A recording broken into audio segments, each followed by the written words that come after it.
Welcome back to The Big Show. It's Alex Belford in Las Vegas, talking to the stars of the Strip and also finding nice places to eat. We've come to the Bellagio, to the buffet, and sous chef Jason Johnson joins us. How are you? Very good, Alex. How are you? I'm all right, yeah, really good. And had a lovely lunch, because the thing about these buffets is that you've got to keep it fresh, you've got to keep it warm, and you've got to keep it coming, because there's a lot of people. You've got probably the hardest job in cooking, haven't you, really?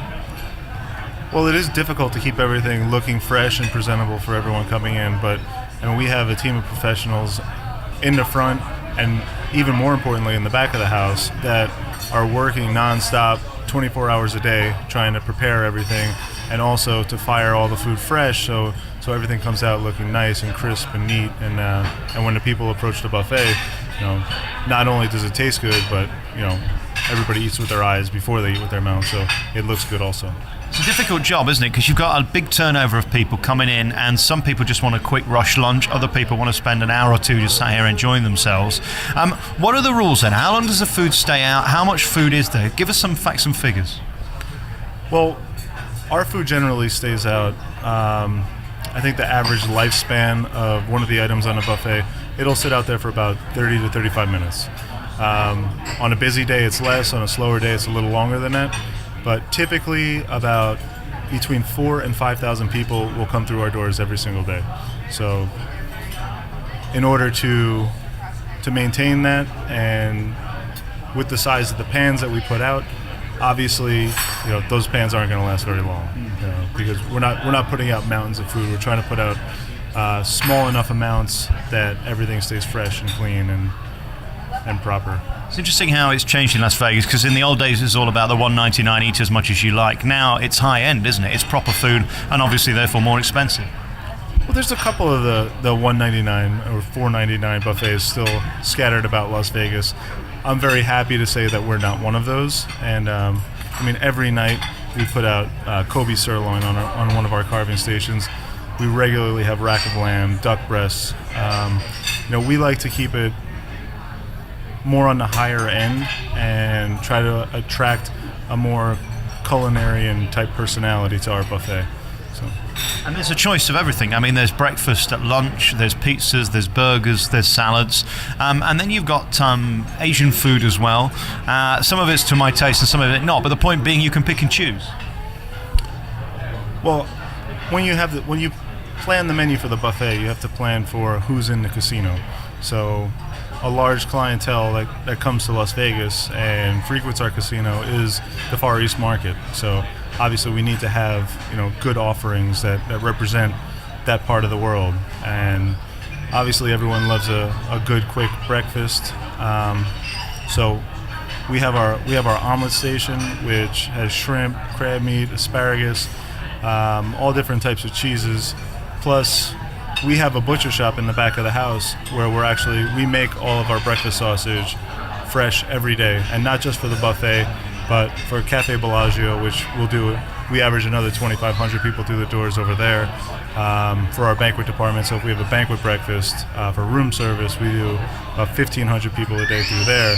So, there's a lot of things going on where not only are we pumping out large amounts of food, but we're also keeping in touch with the artisanal roots of the cooking also. So, help me with things like shrimp, because I know they're very popular on the buffets. How many of those do you get through a day?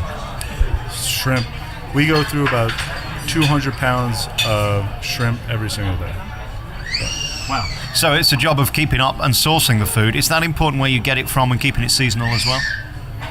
Well, seasonality is so important, because if you're cooking and thinking seasonally, everything tastes fresher. It's more vibrant. It's really, for a chef, it's just the right thing to do. And when the people come through, whether they realize you're being seasonal or not, when they taste something that's in its peak season, it just tastes better. And some people understand it and some people don't. But at the end of the day, it's just good. It's also frustrating to come to a buffet like this because it's also tasty and fun, and you never get around to eating it all. There's literally way too much. If you had a little spoon of everything, you still couldn't eat it all. No, and actually our sous chefs and myself are constantly walking through and tasting everything to make sure that it's seasoned properly, that the sauces are finished right. Tasting little pieces of the rack of lamb or the prime rib at night to make sure that it's cooked properly. And honestly, I don't have to sit down and eat a meal any day that I'm here. Just from the picking alone, I have to go to the gym after work. I suppose it's like being in Africa, isn't it? Being one of those lions, just all day you're grazing on the food that you make. Yeah, I'm sure it is. And the desserts, of course, that's a big popular thing here. Everybody enjoys the desserts. You presumably have a dessert chef who looks after and takes care of all of that. Oh, just like with the butcher shop or the people behind the scenes, we have a world-renowned pastry team in the back of the house. And everything that is on our buffet is baked fresh. It's cooked fresh in the back every single day, and they're constantly keeping things fresh and coming up with new ideas and trying to keep it interesting for our clientele. And of course, a lot of the casinos are doing eat as much as you can. Are you trying to offer something different? Because there's going to be a price to pay. If you're offering eat as much as you can all day for that kind of money, surely you can't provide as good a food as you can when you're charging more. Well, I think some of the casinos have gone that route where they're charging one price and you can come back breakfast, lunch, and dinner and eat the same thing. But I think at the end of the day, the clientele and the demographic that we're pointing at, isn't just in it for, just coming in and filling themselves up as much as possible. We're looking at it from a more, gastronomic, culinarian point of view, and we're trying to push out, product that we feel good about and the people can be happy about. And with my own experience, when I go out to eat and I taste something that maybe isn't just a run of the mill, it's a little bit different, I tell people about it and I'm happy about it. It's an experience, and especially in today's day and age with the Food Network and all the magazines, the clientele is more informed. So, and I think that's who we're pointing at here. This is who we're trying to attract, and I think we're being very successful doing it. Vegas wouldn't be Vegas without these buffets. I mean, there's a line as long as it could be outside at the moment for people trying to get in, and it's full inside. All day people are here. Vegas will never lose the buffets, and the buffets will never leave Vegas, will they? No, I don't think so. It's too much of what Vegas is. And I mean, there's one other aspect of what makes our buffet amazing, and that's the people who are serving the food. We try to concentrate on bringing in just great people who are happy at their jobs and are engaging with the clientele as they're coming through the line.